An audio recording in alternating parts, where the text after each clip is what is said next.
Tidbits from TNT, Friday morning, the 7th of November 2025. Listen to the full version on the official dinarreport.com blog and become our supporter on Patreon. Tishwash. Iraq announces a new phase of security cooperation with America. The spokesman for the Commander-in-Chief of the Armed Forces, Sabah al-Nu'man, announced on Friday that Iraqi and American officials are committed to laying the foundations for a new phase of security cooperation, stressing that consultations between the two sides regarding the future of the relationship between the two countries will continue. Al-Nu'man said in a statement received by Shafaq news agency that high-level American and Iraqi officials held technical consultations on November 6 in Baghdad regarding the future of the bilateral security relationship between the two countries, in line with the 2008 Strategic Framework Agreement and based on shared national security interests. He added that the participants affirmed their continued commitment to laying the foundations for a new phase of security cooperation between the United States and Iraq that will continue to enable federal Iraq to provide its own security and deliver tangible benefits to both Americans and Iraqis. According to the statement, high-level officials will continue their consultations in the coming months with the aim of strengthening long-term security cooperation and counter-terrorism efforts that support and enhance the capabilities and readiness of the Iraqi Federal Security Forces, including the Peshmerga forces, and promote common interests in preserving Iraq's sovereignty, defeating terrorism, enhancing regional stability, and strengthening economic ties between the two countries. Tishwash. Iraq closes the import chapter and opens the door to exports, achieving historic self-sufficiency in oil derivatives. In an economic shift that is the first of its kind in more than 2 decades, the Iraqi government has officially announced a complete halt to the import of key oil derivatives, most notably gasoline, gas oil, kerosene, and white oil, after the country achieved complete self-sufficiency in the production of these materials. The announcement, which appeared in an official document issued by the Office of Prime Minister Mohammed Shia, confirmed that the surplus of these products would be diverted to exports after domestic production exceeded the level of internal consumption, in a move described as a crucial turning point in the course of the Iraqi energy sector. This achievement is the culmination of 3 years of government efforts focused on operating new refineries and rehabilitating refineries damaged by wars and terrorism, within a strategic vision aimed at reducing dependence on foreign countries, especially Iran, which was the main supplier of imported derivatives in previous years. Iraq, the second largest producer in OPEC, is on the verge of a new phase of energy independence, not limited to oil derivatives, but extending to the natural gas sector as well, as the government recently signed a contract with the American company, Accelerate Energy, to establish a floating platform for liquefied natural gas with a capacity of up to 15 million cubic meters per day, with the aim of supplying power plants with clean fuel and at a lower operating cost compared to fixed platforms. Prime Minister Mohammed Shia al-Sudani confirmed that his government has set a timetable to achieve complete self-sufficiency in gas by 2028, noting that Iraq now has the ability to produce high-octane gasoline locally, and continues to strengthen its partnerships with American companies to train national staff on the latest energy technologies and develop oil and electricity fields. This trend comes amid continued fluctuations in Iranian gas supplies, which have long been a double pressure factor on Iraq, both from the side of rising Iranian domestic consumption and from the side of international sanctions imposed on Tehran.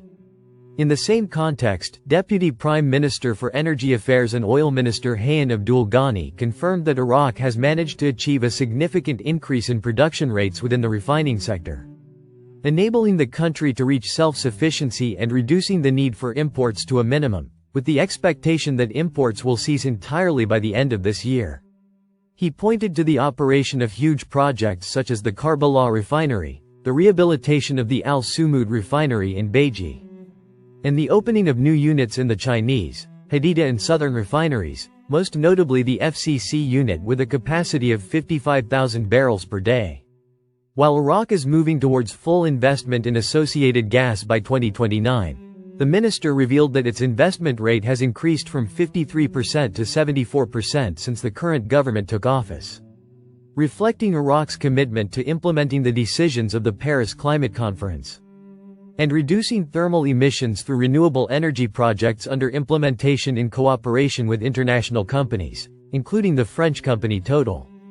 While Iraq is making leaps in the production of oil derivatives, the Parliamentary Oil and Gas Committee recorded that refining capacity has reached unprecedented levels, reaching about 1.5 million barrels per day, which has been reflected in reducing the import of regular gasoline to about 15%. And improved gasoline to 80%, with more than 25 million liters per day entering the local market. Oil expert Ahmed Asghar described the government's decision to halt imports of gasoline, kerosene, and white oil as strategically timed, reflecting effective management of oil resources after the state treasury had been spending billions of dollars annually to cover shortages of these materials. He explained that this shift will free up those billions to be redirected towards development and infrastructure projects, emphasizing that self-sufficiency would not have been achieved without long-term investments in refineries and the development of downstream industries. Asghar did not conceal the existence of future challenges, including the need to ensure the sustainability of production, achieve a stable surplus for export, and regulate the local market in terms of quality and prices. He also pointed to the importance of strengthening strategic reserves of petroleum products and linking refineries to an integrated transportation and distribution system that ensures equitable distribution among the governorates. With this achievement, Iraq is steadily moving towards ending its dependence on foreign sources for petroleum products, and entering a new phase of economic sovereignty over its resources, at a time when the government is working to diversify energy sources and integrate oil and electricity production. With the completion of the major refinery projects, the country is entering a new chapter in its industrial history, one written by planning, not emergency measures, by sovereignty, not need, and by development, not deficit. Tishwash. Iraq saves 8 trillion dinars after closing the gasoline import file, an economic step that restores balance to the budget and opens the door to exports for the first time. In an economic transformation considered one of the most significant achievements of the last 2 decades, Iraq has officially announced its entry into a phase of complete self-sufficiency in petroleum products. This marks a shift from a country that relied for decades on importing gasoline, gas, and fuel oil to a producer and exporter capable of meeting its domestic needs and opening new avenues for regional and international exports. This announcement, made in a statement issued by the Office of Prime Minister Mohammed Shia al-Sudani on November 4, 2025, represents a turning point in the history of the Iraqi oil industry. Following years of continuous work to rehabilitate and operate the major refineries in Karbala, Bayji, and Basra, and to expand production lines to meet increasing domestic and international demand, legal and banking researcher Saif al-Halfi confirmed in a special statement to Iraq Observer that Iraq has achieved an unprecedented historical accomplishment in the oil industry. After officially announcing its entry into the stage of self-sufficiency in oil derivatives, moving from the position of an importing country to the position of a producer and exporter, in a step he described as a qualitative shift in the structure of the national economy and the opening of a new door towards manufacturing industries and clean energy. Al-Halfi explained that the oil refining sector represents the backbone of the Iraqi economy today, as it is the bridge that transforms low-priced crude oil into vital, high-value derivatives such as gasoline, kerosene, gas oil, liquefied gas, and jet fuel. He pointed out that the high global and local demand for these derivatives has made developing refineries a strategic goal for the government to reduce imports and preserve hard currency. He added that the announcement issued by the Office of Prime Minister Mohammed Shia al-Sudani on November 4, 2025, confirmed the achievement of complete self-sufficiency after 3 years of intensive efforts to rehabilitate and operate Iraqi refineries, including the Karbala refinery, the Bayji refinery, and the expansion of the Basra, Shuaibah, refinery, indicating that this step astonished foreign refining companies and confused traders who had been exporting derivatives to Iraq for many years. Al-Halfi explained that Iraq currently has more than 10 major refineries distributed across the north, center, and south of the country. He noted that the Karbala refinery, officially opened in 2023 with a capacity of 140,000 barrels per day, represents a significant leap forward thanks to its use of environmentally friendly technologies and its production of fuel that meets European standards. The Basra, Shuaibah, refinery operates at a capacity of 210,000 barrels per day and is one of the oldest refineries in the country. Meanwhile, the Beji refinery, which was partially restarted after being damaged in the war against ISIS, is progressing towards restoring its full capacity of 300,000 barrels per day.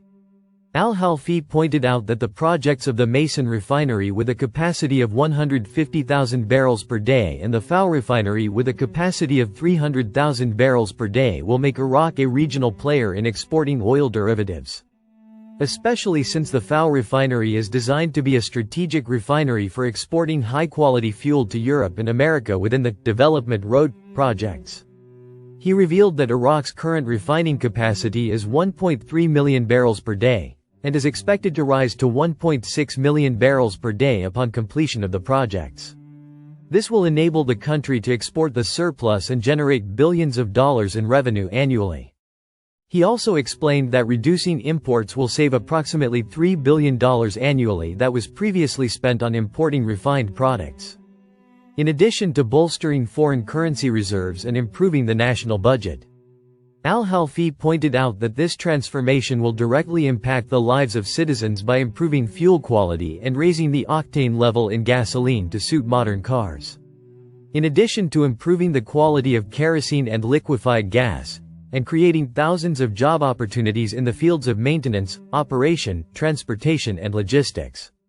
At the same time, he pointed out that there are real challenges that could hinder this success, most notably the smuggling of petroleum products due to price differences between Iraq and neighboring countries. In addition to the age of some refineries, such as Al-Dura and Basra, which require comprehensive modernization.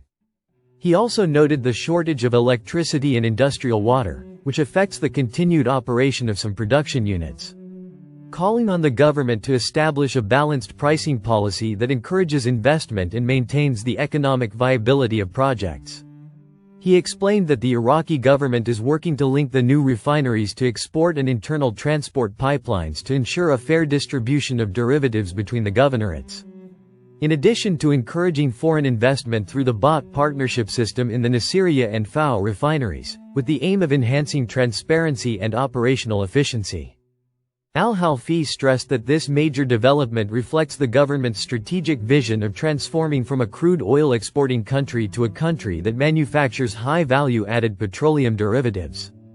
Indicating that the completion of the Karbala, Mason and Fao projects will enable Iraq to confidently enter the club of oil refining countries, and will place it in a leading regional position in the field of energy and refining. Al-Halfi concluded his statement by saying, "What is happening today in the refining sector is not just a technical achievement, but a national economic victory. Iraq is writing a new chapter in its industrial history, a chapter whose title is self-sufficiency, production and export, not dependency and importation."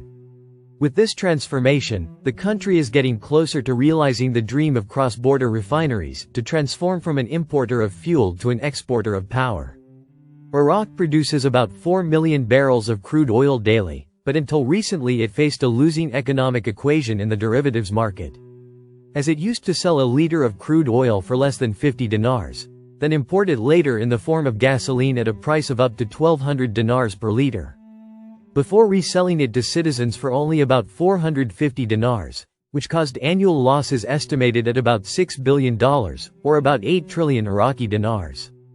Thus, Iraq is transforming from a fuel consumer to a producer and exporter, a move that is reshaping its national economy and opening new horizons for industrial development and clean energy.